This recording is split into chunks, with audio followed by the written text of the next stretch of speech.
Hi යාළුවනේ ඔයාලා හොඳින් ඉන්නව නේද?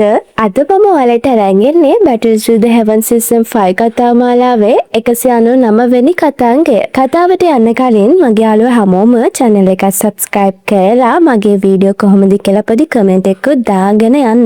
එහෙනම් අපි යමු අද කතාව බලන්න. කලින් එපිසෝඩ් එකේ යාළුවන්ට මතක ඇතිනේ Best of 3 ආකෘතියට පවත්වපු සටනින් අවසානයේ යන් වගේම Soul Hall Master හුන්මී ෂෙන් අතර තරඟය තමයි අවසානයේ පැවැත්වෙන්න තිබුණේ. මේ වගේම මේ සටන කොච්චර තීරණාත්මක වුණාද කිව්වොත් මධ්‍යම තනිතලාවේ පාලකයා තීරණය කරන අවසාන මහා සටන තමයි මේක. මේ වෙලාවේ ඇති වුණ දරුණු සටන මැද්දේ හුන්මී ෂෙන් එයාගේ රහස් ආයුධය වුණ නිහිලිටි කිලින දැල්ලේ බීජ දැල්ල මේ සටනට කැඳවනවා. මේ වෙලාවේ කිසිම දෙයක් කරගන්න බැරුව පරාද වෙන්න ඔන්න මෙන්න හිටපු යන්න බේරේ ගන්නේ අපේ පුංචි ෂෝයි. මේ වෙලාවේ ෂෝයි අර නිහිලිටි දැල්ල ගිල්ල දානවත් එක්කම යන්න පුළුවන් වෙනවා. ඒ උදව්වෙන් හුන්මීෂන් පරාද කළයව මල්ල දාන්න. මේත් එක්කම මුළු මධ්‍යම තනිතලාවටම අලුත් බලාපොරොත්තුවක් ලැබෙනවා. ඉතින් යාළුවනේ අද කතාවේ මොන වගේ දෙයක් සිද්ධ වේවිද?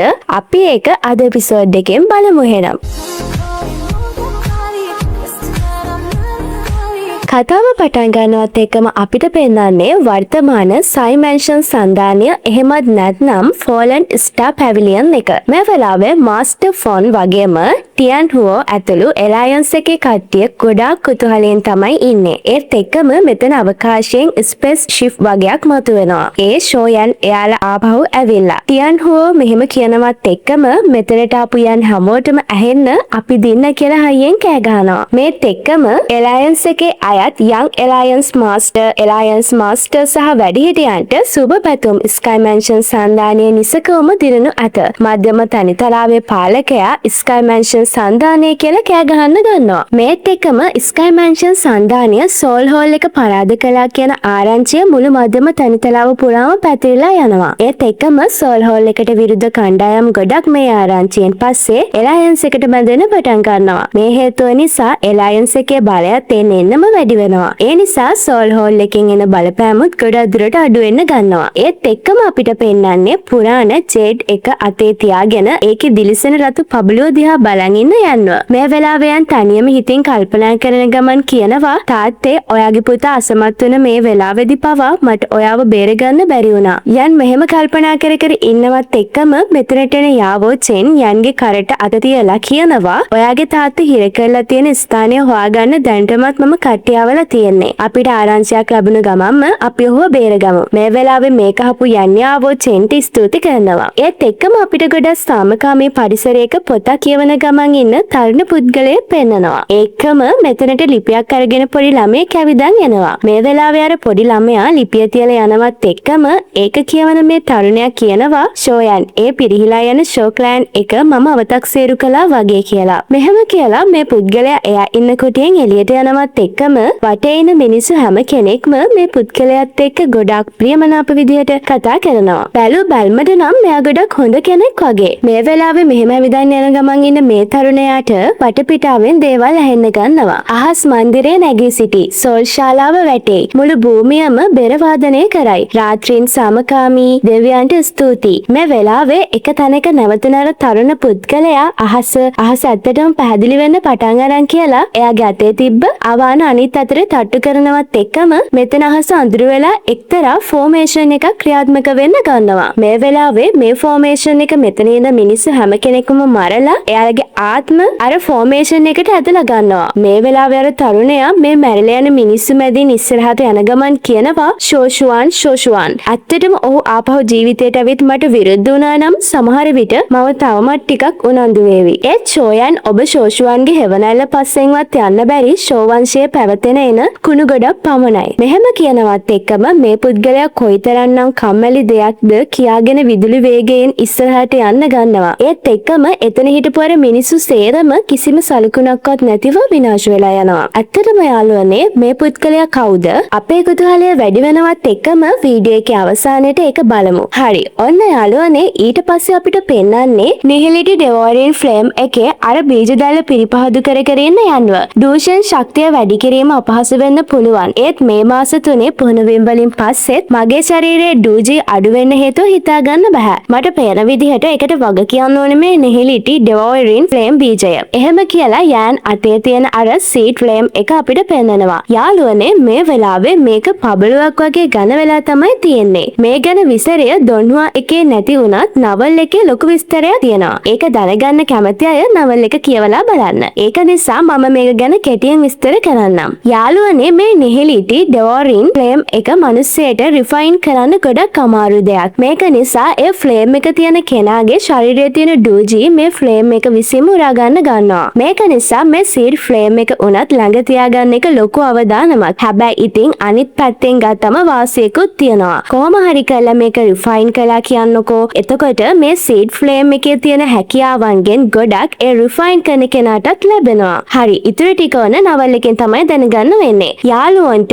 ඒ ගැන වෙනම වීඩියෝ එකක් ඕනේ නම් පහලින් කමෙන්ට් එකක් කරලා තියන්නකෝ. ඔන්න යාළුවනේ යන්න අර ෆ්ලේම් සීඩ් එක රිෆයින් කරන්න try කර ඉන්න අතරේ අවකාශයෙන් ආපු පුංචි අතක් ඒක හොරකම් කරන්න යනවා. මේ ඉතින් වෙන කවුරුත් නෙමෙයි අපේ ෂෝයි. යන් මේ වෙලාවේ හුස්ම පහළට දානවත් එක්කම එළියට එනවා කියලා හැංගිලා ඉන්න ෂෝයිට කියනවා. මේ වෙලාවේ අර ෆ්ලේම් සීඩ් එක හංගගත්ත ෂෝයි එළියට ඇවිල්ලා මම ගත්තේ නෑ කියන්න වගේ ඒවා කියලා කෑ ගහනවා. යන් මේ වෙලාවේ අවකාශයෙන් අත යවලා ෂෝයිව කකුලෙන් ඇලලා හොලනවත් එක්කම අර ෆ්ලේම් සීඩ් එකක් බිමට වැටෙනවා. මේත් එක්කම මේ සීඩ් පබළුවට අතට අරගත්ත යන් කියනවා මුලදී මම හිතුවේ ෂෝයි මේක රිෆයින් කළාට පස්සේ මේ සීඩ් එක මගේ පුහුණුව වලට උදව්වක් වේවි කියලා. ඒත් හිතුවේවත් නැති විදිහට මගේ ඩූජි මේ සීඩ් පබළුව උරා ගත්තා. යන් ෂෝයිට අහෙන්න මෙහෙම කියලා අර පබළුව යන්ගේ ස්පේස් රින් එකට දාන්න යනවත් එක්කම ඊවා කියලා ගිහින් ෂෝයි මේක නවත්තන්න හදනවා. මේ වෙලාවේ යන් ඔයාට මේක ඕනේද කියලා ෂෝයිගෙන් අහනවත් එක්කම ෂෝයි උඩ පැනලා මේකට කැමති වෙනවා. මේ වෙලාවේ යන් කියනවා ඩෝරින් ෆ්ලේම් එක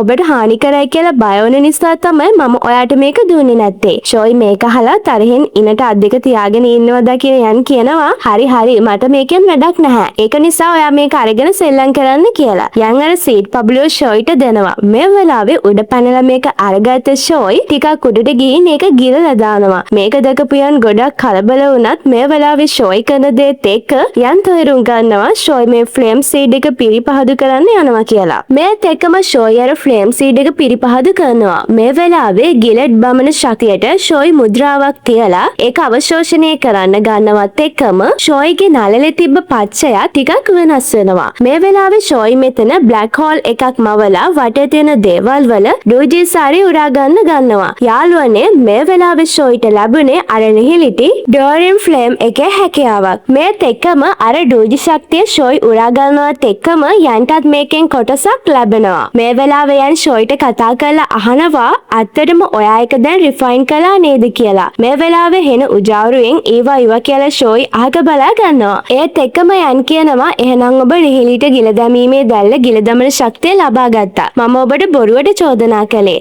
යන් මෙහෙම කියනවත් එක්කම ෂෝයි බඩට තට්ටුවක් දාලා යන්ගේ අත උඩ පොඩි නින්දක් තානවා. මේ වෙලාවේ යන් ෂෝයි දිහා බලාගෙන කියනවා මේ පොඩි එකාට තනියම පුහුණු වෙන්න පුළුවන්. ඊට පස්සේ විවේකයක් ගන්න කියලා ෂෝයිව ආයමත් ඇතුළට යවනවා. මේත් එක්කම මෙතනට යාවෝචෙන් එනවා කියලා දැකපු යන් ගුරුතුමා මොකක් හරි ප්‍රශ්නයක්ද කියලා අහනවත් එක්කම යාවෝචෙන් කියනවා ඔබේ පුහුණුවීම් වලට බාධා කරන්න මට ඕනුනේ නැහැ. ඒත් 9 සෙරින් ඩීප් ග්‍රවුන්ඩ් පයිතන් ගෝත්‍රයෙන් ඔබට පණිවිඩයක් තියෙනවා. මෙහෙම කියලා සර්ප කොරපොත්තක් එළියට ගත්ත යාවෝචෙන් මේක යන්ට දෙනවා. ඒත් එක්කම මේක කියවලා බලන යන් එක පාටම කයිලින් කියනවා. ඊට පස්සේ අපිට පෙන්නන්නේ මුර්ග කලාපයේ මේ වෙලාවේ යාවෝමින් වගේම ඩීප් ග්‍රවුන්ඩ් පයිතන් ක්ලෑන් එකේ එල්ඩලා ගොඩක් මෙතන අහසේ ඉන්නවා පෙන්නනවා. ඒත් එක්කම මෙතනින් ඉස්සරහට අවිදන් එන කෙනෙක් කියනවා යාවෝමින් ඔබට ලබා දුන්න දින 3ක කාලේ ඉවරයි. ඔබ මට ඇව බාර දෙනවද නැත්නම් යුද්ධ කරනවද? මෙහෙම කියනවත් එක්කම අපිට මේ කෙනාගේ මූණ පෙන්නනවා. යාළුවනේ මේ කෙනා තමයි හුවන් ටියන්. මෙයා තමයි ෆීනි ක්‍රයිබ් එකේ නායකයා වෙන්නේ. ඒ වගේම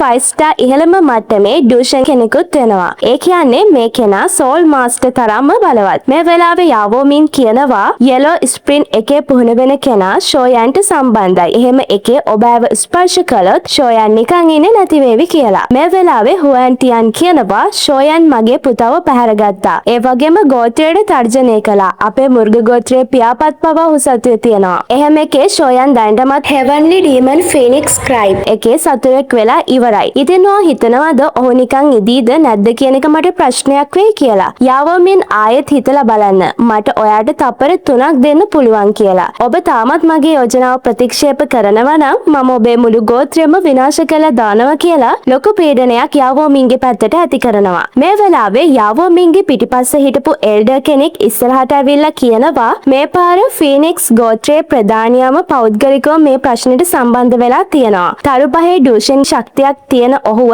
අපේ ගෝත්‍රයේ කිසිවෙකුට සම කරන්න බෑ කියලා මම හිතනවා. මේ කහපු යාවෝමින් මේ වැඩිහිටියන්ගෙන් අහනවා එහෙනම් ඔබ මට මොනවද කරන්න කියන්නේ කියලා. ඒත් එකම මේ කෙනා කියනවා හෙවන්ලි ඩීමන් ෆීනික්ස් ස්ක්‍රයිබ් ගෝත්‍රයට අවශ්‍ය දේ යෙලෝ ස්පින් එක පතුලේ ඉන්න කාන්තාව පමණයි. දීමට අවශ්‍ය වෙන්නේ. මේත් එක්කම හොඳටම කේන්ති යන යාවෝමින් ඔය ඇති සහෝදර ෂෝයන් අපිට ගොඩක් උදව් කරලා තියෙනවා. අපේ ගෝත්‍රයට විශාල සේවයක් කරලා තිබෙනවා. පිටත් වෙන්න කලින් ඔහු මට යෙලෝ ස්පින් එක ආරක්ෂා කරන්න බාර දුන්නා. අපි ඒ විශ්වාසය රකින්න ඕනේ. ඊට අමතරව අපි ආව ෆීනික්ස් ගෝත්‍රයට බාර දුන්නොත් හැමෝම හිතාවේ 9 සෙරින් deep ground Python ගෝත්‍රය හෙවන්ලි demon Phoenix ස්ක්‍රයිබ් එකට බයයි කියලා. අපේ වංශ දෙකම තුන් මහා ගෝත්‍ර වලින් දෙකක් එහෙම එකේ අපිට ඒ වගේ නින්දාවක් කරන්න බෑ. මෙහෙම කියලා අහසට ගියපු යාවෝමින් සටන් කරන්න ලාස්ති වෙනවා. පේන විදිහට ඔබේ අවසාන තීරණය මේක. ෆීනික්ස් තටු වගේක් මවපු හුවන් ටියන් යාවෝ මින්ගේ පැත්තට ඒ වගෙන් පහල දෙන්න ගන්නවා. මේ වෙලාවේ මේක අමාරුවෙන් බ්ලොක් කරනවත් එකම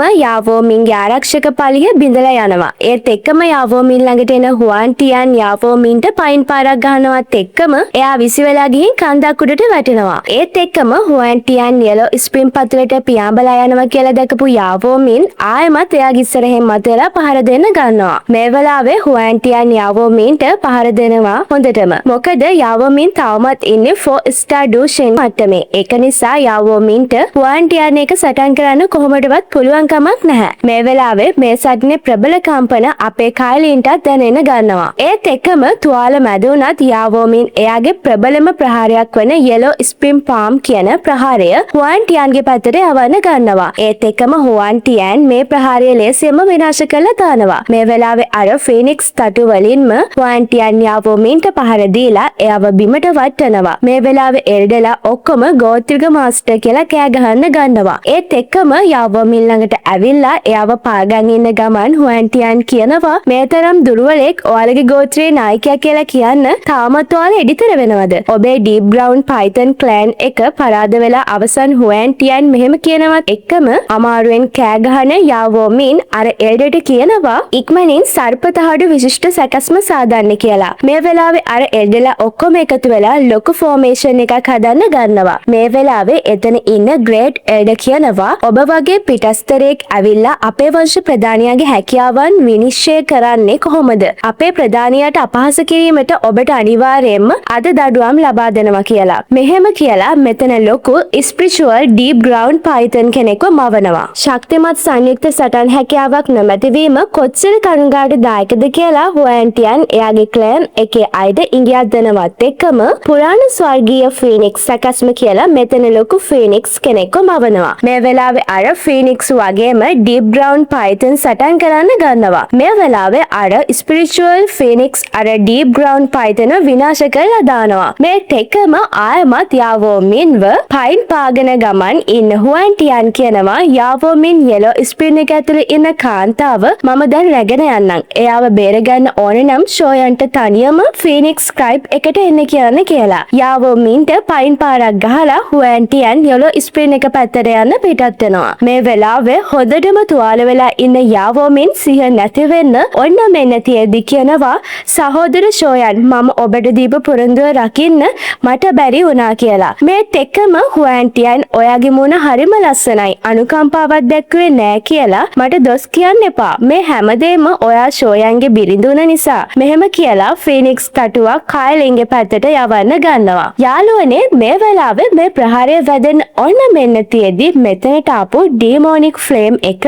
මේ ප්‍රහාරය පුච්චලා අලු කරලා දානවා. ඒත් එක්කම මෙතන හිටපු අර ස්පිරිචුවල් ෆීනිත් පිච්චිලා අළු වෙලා යනවා. ඒත් එක්කම මෙතනට ෂෝයන් එනවත් එක්කම යාවෝමින් ගොඩක් සතුටින් සහෝදර ෂෝයන් කියලා කෑ ගහනවා. ඒත් එක්කම ගොඩක් කේන්තියෙන් මෙතනට ආපු ෂෝයන් කියනවා ඔබ ඇව ස්පර්ශ කිරීමට එඩිතර නම් හුවන්ටයන් මම ඔබ මල්ලා දානවා. මේත් එක්කම කයිලින් දිහා බලපු යන් කියනවා අද උඹලා කවුරුත් මෙතනින් පණ පිටින් යන්නේ නැහැ. එහෙම කියනවත් එක්කම අද කතාව ඉවර වෙනවා. හොව් යාළුවනේ දැන් බලන් ඉන්නේ අර කෙනා කවුද කියලා දැනගන්න නේද? යාළුවනේ ඒ වෙන කවුරුත් නෙමෙයි. ෂෝයන්ගේ වගේම ෂෝ ක්ලෑන් එකේ ප්‍රධානම හතුරා. එහෙමත් නැත්නම් හුන් ක්ලෑන් එකේ නායකයා හුන් තියැන්ඩි. යාළුවනේ හුන් තියැන්ඩි 9 ස්ටාර් ඩුෂෙන් ඉහළම මට්ටමේ තමයි ඉන්නේ. ඉතින් යාළුවනේ වීඩියෝ එක හොඳ නම් channel එක subscribe කරලා දිගටම අපේ වීඩියෝ බලන්න එකතු වෙලා ඉන්න. එහෙනම් අපි අදට ගිහින් එන්න.